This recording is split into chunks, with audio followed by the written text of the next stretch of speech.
I think we are recording. Yes, we are. Okay. What's up, guys? Welcome to another video. So glad to see you guys back here. Today I'm with my boy Nazar. He's gonna help me to show you how to step up your Instagram boomerang game. Cue the intro.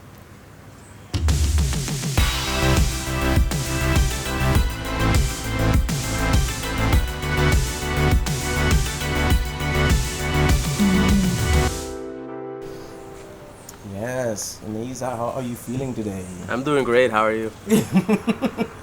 Oh my god. Yes. I've been friends with Nazar since high school, like fourth grade, I think, like a long time ago. Anyway, today I'm gonna be showing you how to step up your Instagram boomerang game. The way we're gonna do this is Nazar is gonna be my subject. He's gonna stand here, right here in the middle, and then I'm gonna be walking from there, from here, and then all the way here, and then around the circle, and just take photos to make like a hyperlapse first.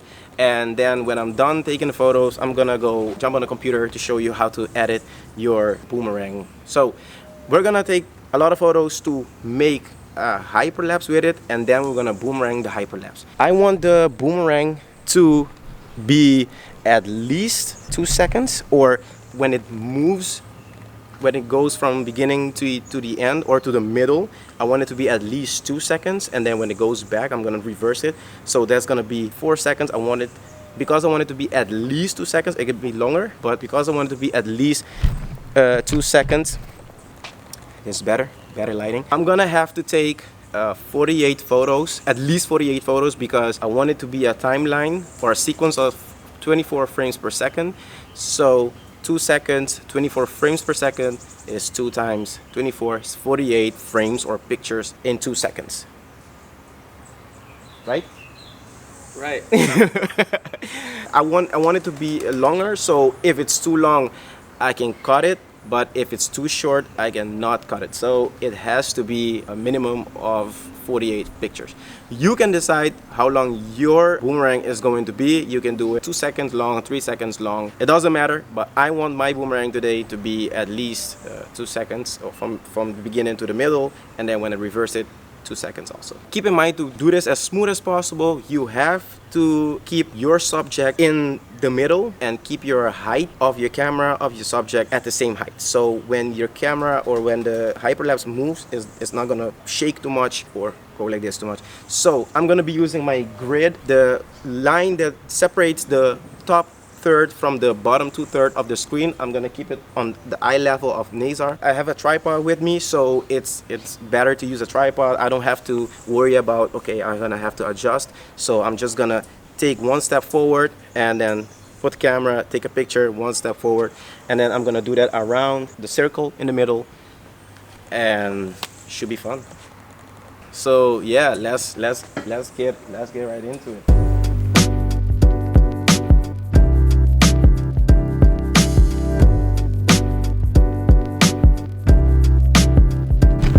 Okay, we are done taking the photos, so I'm gonna jump on the computer right now to show you how to edit your boomerang. Yes guys, I have Premiere Pro fired up here, and the first thing I'm gonna do is import the photos that I've taken. I'm gonna select this window and then hit Command I or File and then Import. You're gonna have to click on the first photo. I have Boomerang 1 as the first photo, and then go to Options, and then make sure that image sequence is turned on or checked. So if you have image sequence checked and you have select the boomerang or the first photo of your boomerang, you're gonna hit import. It's gonna import one file with all of the photos as one sequence. I'm gonna go to File and then New and then Sequence.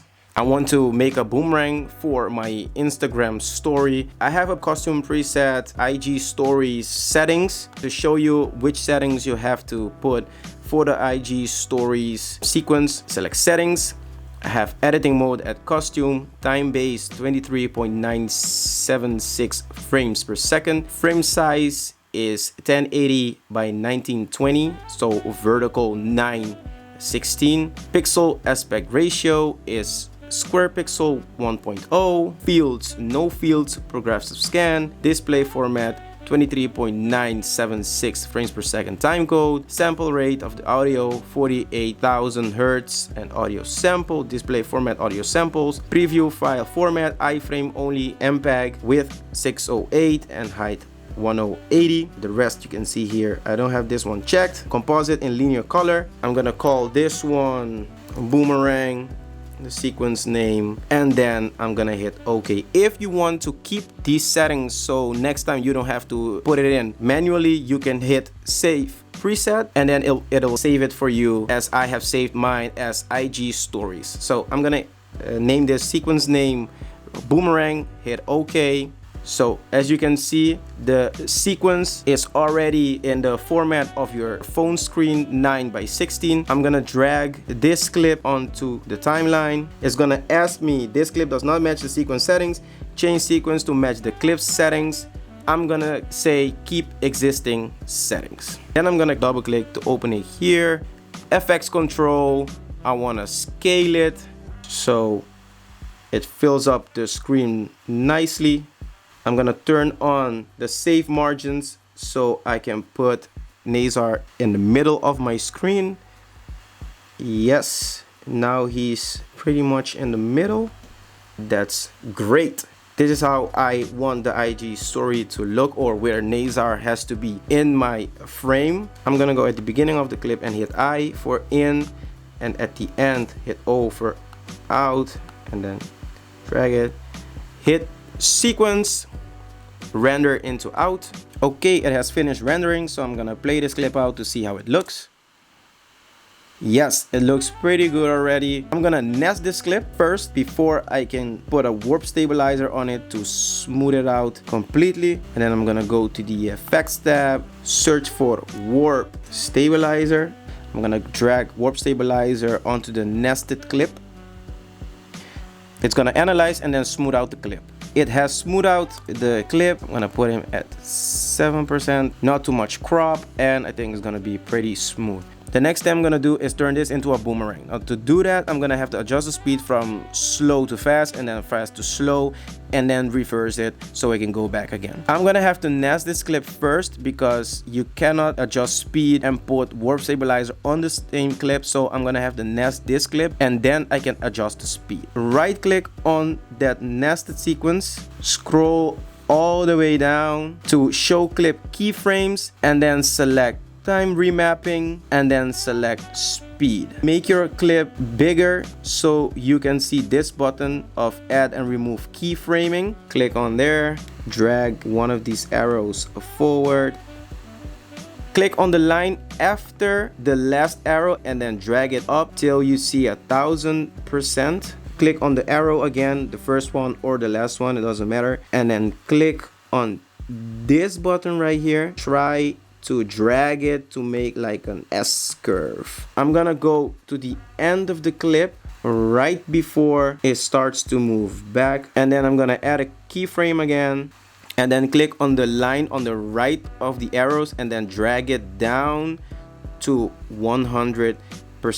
And then you're gonna drag those arrows out and then make a S curve again. So it's gonna go from slow to fast and then from fast to slow. Okay, now let's see how that looks.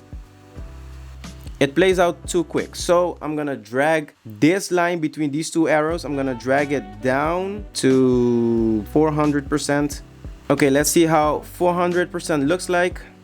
It looks great. I'm gonna copy this clip, go to the end of the first clip and then paste, and then right click on the second clip, go to speed duration, hit reverse speed, hit OK. So now the clip is gonna play forward and then play back like a boomerang. You can copy and paste these two clips as much as you want. If you want the boomerang to be 5 seconds or 10 seconds, you can just select these two clips and then right click and copy, go to the end of the second clip and then paste till it's the duration that you want. I'm gonna add some sound effects to it and a little music, and then I'm gonna show you what it looks like.